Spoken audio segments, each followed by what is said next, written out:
Good morning friends, देखते हैं आज ये फर्स्ट ईयर इकोनॉमिक्स में टॉपिक रहेगा नवीन आर्थिक सुधार में निजीकरण। निजीकरण का मतलब होता है कि कोई भी सरकारी स्वामित्व या काम करने का तरीका को हम बदलने के लिए हम निजी प्राइवेट में कर देते हैं, इसको बोलते हैं प्राइवेटाइजेशन बोलते हैं।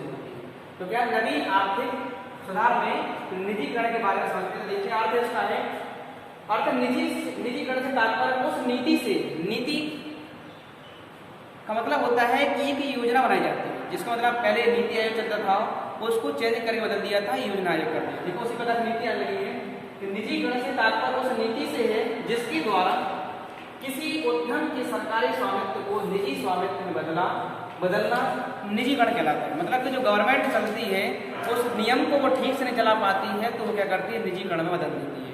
तो निजीकरण का मतलब होता है कि कोई चीज को हम सही ढंग से, किसी प्रकार की योजना है सही ढंग से चलाने का जो कार्य करेंगे वो किसे बदल देंगे हम, निजीकरण में। निजीकरण करने से क्या हो जाता है कि लोग उसमें काफी स्पीड से काम करना स्टार्ट कर देते हैं। जैसे कि कोई प्रकार का उद्यम है, कोई योजना है हम ठीक से नहीं चला पा रहे हैं तो सरकार की मजबूरी बस उसके लिए प्राइवेटाइजेशन करना अति आवश्यक पड़ जाता है।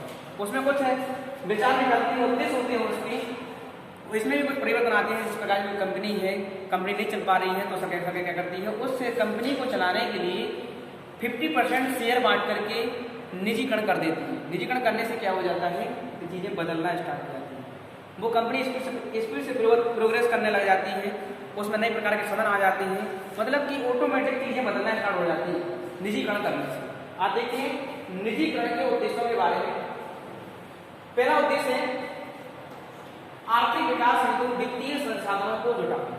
क्या लिखा है, आर्थिक विकास हेतु वित्तीय मतलब फाइनेंस संसाधनों को जुटाना। अगर हम निजीकरण मतलब किसी प्रकार का गवर्नमेंट सोच होता है, अगर नौकरी लगाते हैं तो लोग क्या करते हैं उसमें काम मनमाने ढंग से करते हैं कि मतलब कि हम काम करने जाएं और करेंगे तो मतलब ऑटोमेटिक पंखे की हवा खा पी करके वापस हो जाते हैं। लेकिन यहाँ पे प्राइवेटाइजेशन करता है तो प्राइवेटाइजेशन में क्या करता है, प्रबंधक समिति होती है उसमें प्रेशर डालती है, प्रेशर डालना पड़ता है आपके काम करना अति आवश्यक हो। देखते हैं आर्थिक विकास हेतु वित्तीय संसाधनों का जुटाना किसमें आता है, वो निजीकरण करता है।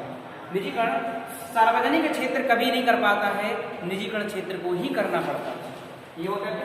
नंबर दूसरा है निजी क्षेत्र की प्रबंधकीय योग्यता। निजी क्षेत्र की प्रबंधकीय योग्यता एवं दक्षता का उपयोग करना। जो किसी प्रकार से एक प्रबंधकीय योजना होती है, कार्यक्षमता होती करवाने का, उसका उपयोग हम किसमें कर लेते हैं, निजीकरण में कर लेते हैं। किसमें करते हैं, निजीकरण। जैसा प्रबंधकीय एक प्रबंधक योजना बनाने का जो तरीका होता है, उसकी जो योग्यता होती है, वो दक्षता होती है, काम करने की जो एक्टिविटी होती है, उस एक्टिविटी का हम उपयोग सही ढंग से कर लेते हैं, किसमें, निजीकरण में सही ढंग से उसका उपयोग कर लेते हैं। तीसरा आता है बाहर ऋणों की घटाना। जो बाहर के जो एक बैंक के तरीके से कई प्रकार की जो कंपनियां होती हैं ऋणों को देती हैं, उन ऋणों को हम घटाना करें, मतलब घटा करके जनता में एक सामंजस्य की भावना को लाते हैं ताकि किसी प्रकार का बैर ना रहे।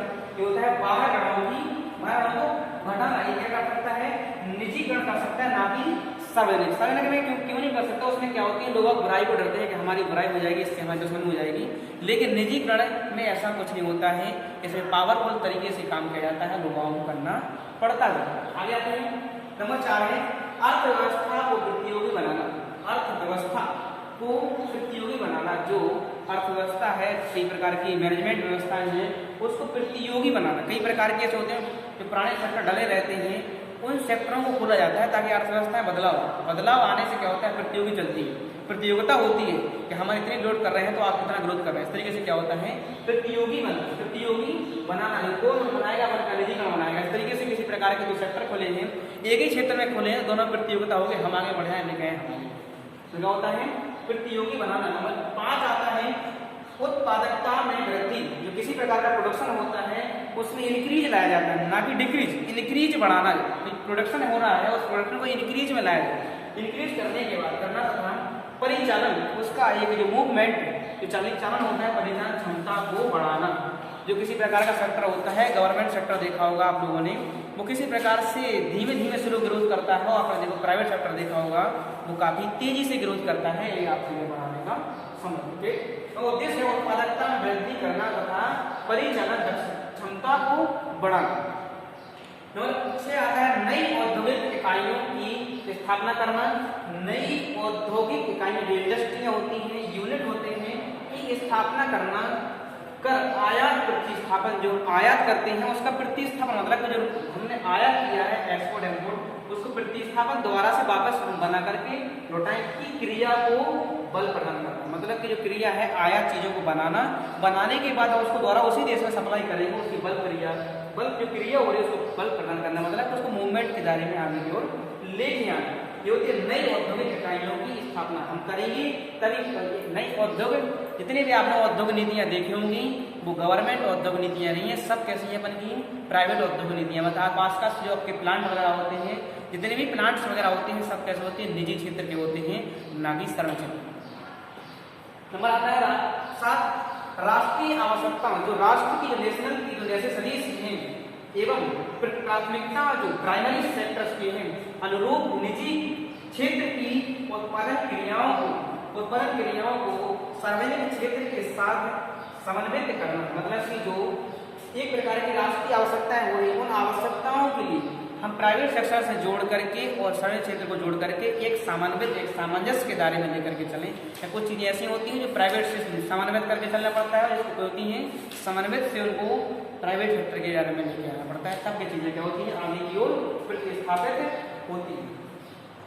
नंबर 8 है उपयुक्त तकनीक के अनुसार, जो उपयुक्त तकनीक आपने सारे टेक्निकल बातें बताई हैं के अनुसार अर्थव्यवस्था के आधुनिकीकरण, जो प्रेजेंटेशन जो दे रहे हैं आपके लिए, तथा उद्योगों जो उद्योग धंधे जो कुटीर उद्योग लघु उद्योग के चलते उद्योगों में विवेकीकरण, मतलब कि वे अपने स्वयं से उसको कैसे चलाना है किस तरह चलाना है तो क्या करते हैं निर्णय ले सकती है।